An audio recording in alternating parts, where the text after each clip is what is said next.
So my name's Jonathan Monk. I'm the Director of IT for the University of Dundee, and I've got a background in infrastructure, research computing, data and analytics, and now I run the department providing services for research, learning and teaching.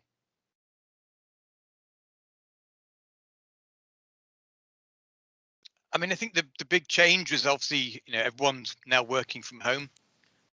We've gone from a situation where we had big firewalls on campus and a very limited uptake of our VPN solutions, and our laptops having to come back and dock almost back to the mothership on a regular basis. And now, we have people working from literally all over the planet. And we have to give them devices, we have to be able to manage updates, we have to be able to manage the security, had to increase our VPN provision. So we've effectively taken a very decentralized approach. What we've also seen is a lot of the things that we were talking about in advance around digital workplace. People have really kind of been thrown off the cliff, but they've actually really adapted well. So we'd had teams in place before the pandemic struck, and some people have played with it, but they hadn't really really got into it. And we've gone from staff not being able to create a calendar appointment in Outlook, through now to scheduling Teams meetings, using the instant messaging function, having conversations. So it's really made a big difference. Obviously, it's not the same as a campus experience. And I think from our students' perspective, it's not the same. And I think we shouldn't pretend that it is the same. The best experience you can probably have would, if you could really blend a really positive digital experience and all the benefits that brings with really positive collaborative experience on campus as well. Yeah, I mean, I think the you have to be we have to be realistic. The experience can't be what it was on campus. Um and it's not it's difficult for everyone. And I think that we recognize that. So we've done a lot to support students, particularly with mental health issues. We've got online booking things, and the ability for students to get in touch on that. We did a lot of work upskilling our staff, so that they're able to deliver online learning as best they could, given the circumstances. And we've seen some amazing things that some of our staff and students have built, in terms of their learning journey. So I think for all of us, we're all learning what works and what doesn't work. I wouldn't say that it's a perfect, by any means. However, I think that it's opened our eyes to some of the benefits. A lot of our students really like the fact that all the lectures are recorded and they can go back and they can rewatch them, they can understand things. Particularly if if the internet drops out a little bit, they don't miss it completely. They can go back and catch up. So there's a load of things that we've got from the positives from the digital experience. And I think from the future, it'll be about blending those things together with our really good student experience. That community spirit, that caring campus, commitment of our staff. That was what we want to bring together. So it's those things haven't changed. And one of the things that I said at the start of our move towards the blended is that no, all the technology in the world is not going to help if you don't have a really knowledgeable, committed lecturer who's really passionate about the subject, and a set of students who are really keen to learn. The technology can't represent either of those things. So the technology is really just a vehicle that we're working with to facilitate that. But without either the student commitment or the engagement of the staff, the academic staff, the teaching staff, then it doesn't really work.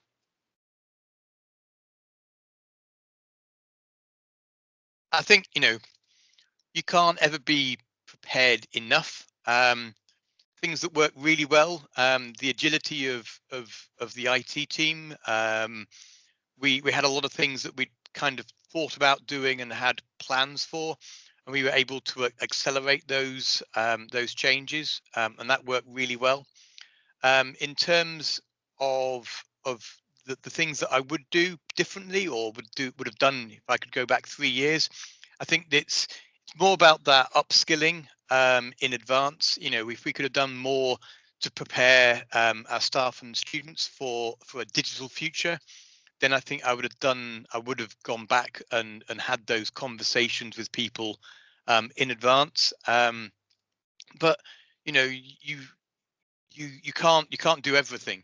And I think the other thing that the pandemic has taught us is that sometimes things just have to be good enough. You can't let perfection be the enemy of good enough, and that something and making good progress is and releasing something and getting people to try it and getting their feedback is more important than sitting squirreling away trying to design perfection.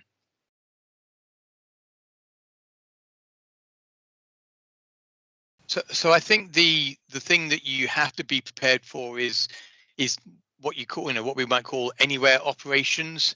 And that's that representation that, you know, your customers, whether they're students or whether they're other people that consume your services, you know, that they might now be distributed anywhere across the planet. Your staff may be working from anywhere across the planet, and the infrastructure that you use will almost certainly be a hybrid between, you know, on campus, on premise infrastructure, whether that's buildings, IT servers and networks, to being in the cloud or being, you know, pop-up hotel type, you know, WeWork type conference rooms. So that concept of everyone always coming to the same place to work, I think probably is consigned to history. I think we'll be much more dynamic in the way that we bring those three things together, and that we'll have to adapt to our ways of working to make that happen. So I think the firewall's never going to go away. There are you know, if you've got a campus, if you've got a physical location, you need to secure that physical location. That's really important. The sophistication of the firewalls is, you know, increasing all the time. Um, the key thing for me is that if you're providing services out of a, you know, an on-premise or a co-location or a cloud infrastructure, you need to secure that against everyone else. One of the downsides of that anywhere operations that I described is that your staff have can be anywhere, but unfortunately, all the bad actors are everywhere as well, and it becomes much harder to differentiate you know, the good actors from the bad actors. So we need to you need to have your firewall making intelligent decisions about what's acceptable and what's not acceptable. We can't have the simple perimeter saying, well, this is good and this is bad. And you know, within a higher education setting, we always had a very dynamic, very fluid exchange, because we always had corporate devices and sensitive data being managed in one part of our network, and at the same time we'd have students bringing playstations, personal devices, mobiles, um, you know, to the campus. And you know, remembering that particularly within academic circumstances, we get a lot of collaboration. So a lot of students and staff from other universities visit our institution and make use of our infrastructure. And so the firewall has to manage and be intelligent about how it treats those risks. We couldn't create a network that, you know, was really difficult for people to get on, because that's not going to meet with the expectation that our students and our collaborators have. So you have to have something that can manage that security posture and be adaptive across those different zones, so that you're not overly prescriptive in one area, but at the same time, you can provide the highest level of an ISO 27001 accredited environment, all within the same network. So we have that big mix, and that's one of the things that makes higher education in particular challenging from a security perspective. So the firewall is really the firewall and the VPN have become linchpins around that. We've got some older applications that are not in the greatest of health from a security posture perspective, and being able to expose those through the VPN and really limit how we got access to them rather than just having them exposed on the internet has been really good. It's allowed us to do some of the things that have been a bit difficult, or would have been difficult. They're fine when they're on campus, but the VPN and the firewalls allowed us to manage those risks while still providing access to those key applications.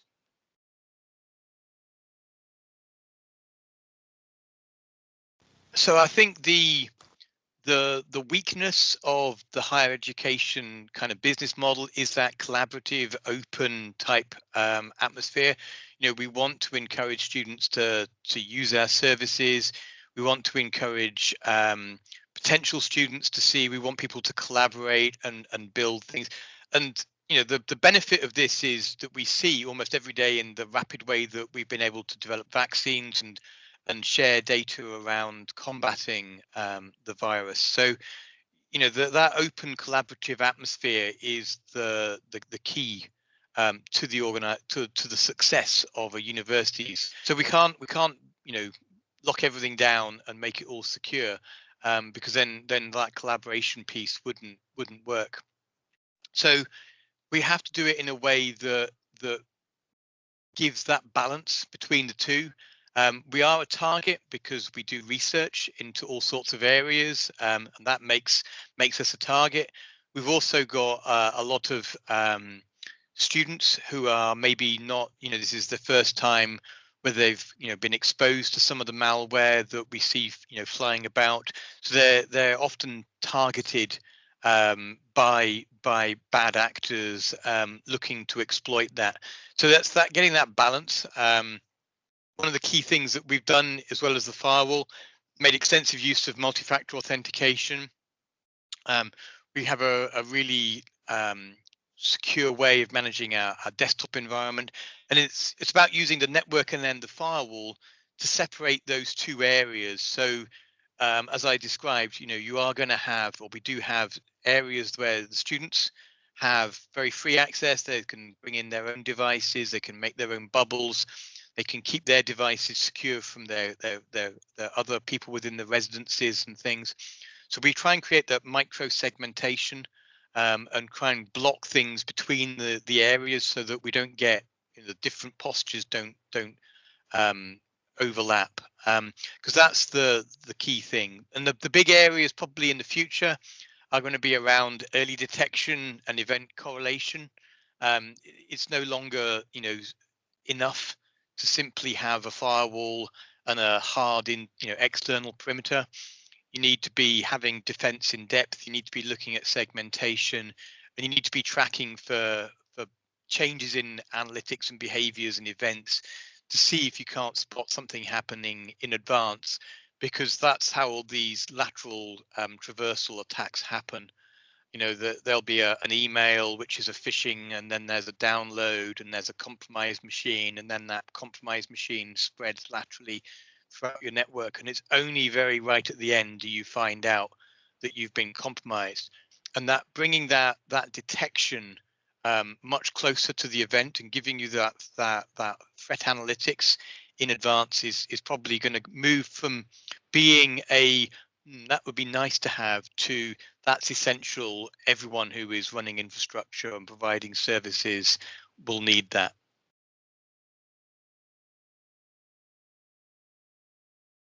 I think there's a whole bunch of stuff that we can configure, both in terms of firewalls and within applications like Office 365, and various other threat analytic type platforms. The key thing is connecting the dots. Each individual dot on its own maybe doesn't tell you the whole story, but it's all the dots connected together that tell the story. I think There's other things that you can do. I mean, I think multi-factor authentication is key. Second factor authentication, depending on what you want to call it, that's a key tool in defense. It's a bit of a hassle for people, but I think we have to consign passwords to the dustbin of history as being a useful tool from the 1970s, but really having little relevance in the modern world. Biometrics is almost certainly the way forward from both a user experience perspective and a security perspective. And it's making sure that the privacy associated with those biometrics is maintained, as well as using them to make the solutions more secure. So I think that's a couple of key things there.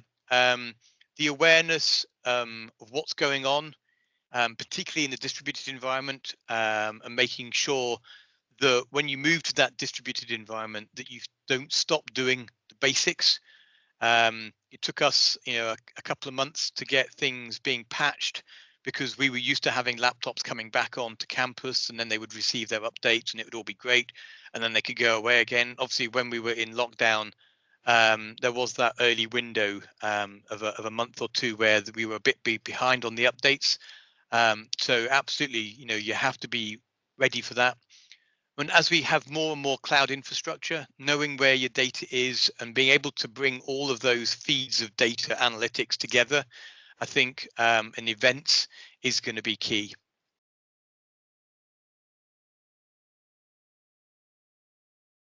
I think it depends on where you are and where you're comparing it to. Platforms like Office 365, or any of the other kind of the big cloud providers like Dropbox and Box, they're in general a much better way of storing data, for in terms of general file store type things. They've got features that protect against malware and allow recovery. So we're a big advocate for tools like that. We make extensive use of Office 365 now for that type of data. Um, Data security for me is not just about losing the data from malware or ransomware, but it's also protecting the data against loss through hardware failure. So we're trying to encourage staff wherever possible to move to that cloud centric for general purpose storage. That's not to say we don't have big data on premise as well, but that's normally from a volume perspective and a performance perspective that we need to keep it on premise. But for general day-to-day type activity, the cloud storage is more convenient. You can access it from multiple devices. You can access it from your mobile device. You can access it from your laptop. Um, if either of those devices fail, you've not lost the data, which is a key risk that you need to manage. So our view is that in general, cloud storage is better than data just being on your laptop. Absolutely, though, you need to look at the advanced features that those platforms provide, in terms of the rights management and the data loss prevention that they provide. And some of those things, we're not at the point where we've got them all lined up and running, but they are on our roadmap of tools to utilize going forwards. And certainly, Microsoft and the vendors, they've got kind of maturity and security assessments that you can go through, that that can guide you as to how you can are compared to your peer groups, and that will give you an indication of the level of where you are in comparison to others for you to benchmark yourselves.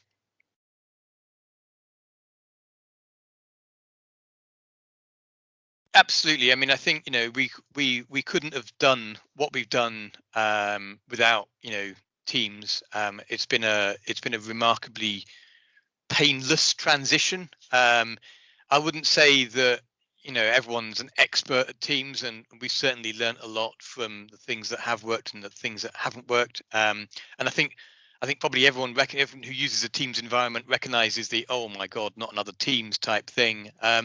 But I think that it would have been really difficult to have managed this, just if we think back to even early 2000s technology, where you might have just had Skype and a shared drive on premise.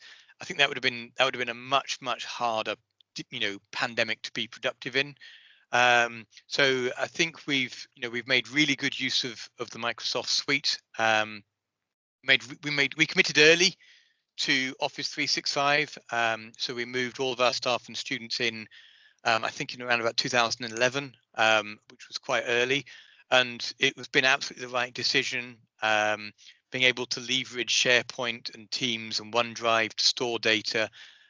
We've over 50 million files in OneDrive, around about 200 terabytes of data now, and that's really made it easier for the home workers to continue to be productive.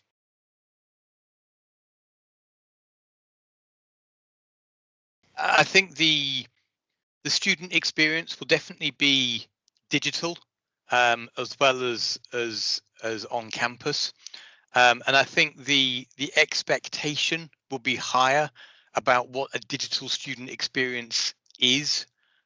So I think that's a definite shift. I think some of the more clunky things that we've seen in the past, where things don't quite work as well as they should, I think I think that will cause more friction in the future, as we move into a world, where the global providers of technology, your Facebooks, your Alibabas, your Tencents, your Googles, your Apples.